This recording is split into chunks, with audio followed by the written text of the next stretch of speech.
When I proposed to Emily, I thought I had found the woman I'd grow old with. We had been together for 3 years, shared dreams, struggles, and countless memories. Our wedding was only 2 weeks away, and everything seemed perfect. Her laughter filled our apartment as we discussed honeymoon plans, and her excitement made me forget every stress of wedding preparation. I trusted her completely, until that one night changed everything. That night, she was at her bachelorette party. Her best friend, Lisa, had organized it. A girls' night out full of games, dancing, and fun.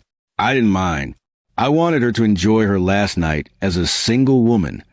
She had sent me a few texts earlier in the evening. Pictures with her friends, smiling faces, and messages like, "Wish you were here, babe." Everything seemed normal. It was around 2 a.m. when my phone buzzed again. Half asleep, I picked it up. Her message was short, confusing, and devastating. "I accidentally slept with my ex. I'm so sorry." For a moment, I thought I was dreaming. I reread the text 3, maybe 4 times, hoping I had misunderstood.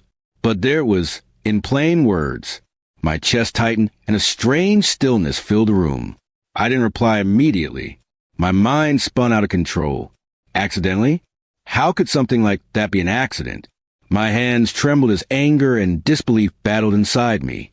I wanted to call her, to scream, to demand an explanation, but I couldn't move. All I could do was stare at those words that shattered everything we had built. An hour later, she called. I didn't answer. She kept trying 5, 6 times. Then she left a voicemail, her voice breaking as she said, "Please, Alex, pick up. I made a horrible mistake. I don't know what came over me. I drank too much. Please, I love you." But I couldn't listen anymore. I turned off my phone and sat in silence until the sun came up. The next morning, she came to my apartment. Her makeup was smudged, her eyes swollen from crying. She reached out to touch my hand, but I pulled away. "Please, let me explain," she whispered. I just nodded, not trusting myself to speak. She told me that her ex, Ryan, had shown up unexpectedly at the club. He was friends with Lisa's boyfriend, and somehow ended up joining their group. They drank, danced, and according to her, one thing led to another. She said it just happened, that she didn't mean to, that it was a mistake she'd regret forever. I listened, but every word felt like a knife. I asked her one question. "If you still love me, why didn't you stop yourself?" She didn't answer. She just cried harder. In that silence, I realized something. Love without loyalty meant nothing. I told her to leave. For days after, she kept texting and calling, begging for forgiveness, saying she'd do anything to fix it. Even Lisa texted me, trying to defend her, saying it was just a drunken mistake.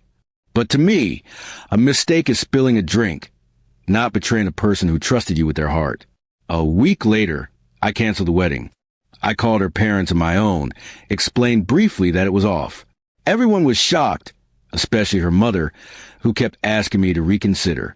But I couldn't marry someone whose first test of loyalty ended in betrayal. After everything, I went through the motions of returning deposits, canceling venues, and explaining to friends why the wedding was no longer happening. Each conversation felt like reopening a wound, but slowly I began to heal. I learned that heartbreak doesn't destroy you. It teaches you. Months passed, and Emily sent one last message. "I don't expect forgiveness. I just hope you find someone who loves you the way you deserve." For the first time, I didn't feel anger, just peace. Maybe she had finally realized the weight of what she'd lost. Now, when I look back, I don't think about her betrayal as much as I once did. I think about what it taught me, to value honesty over promises, actions over words. Love, I learned, isn't proven in good times, but in moments of temptation. And on that night, Emily chose her past over our future.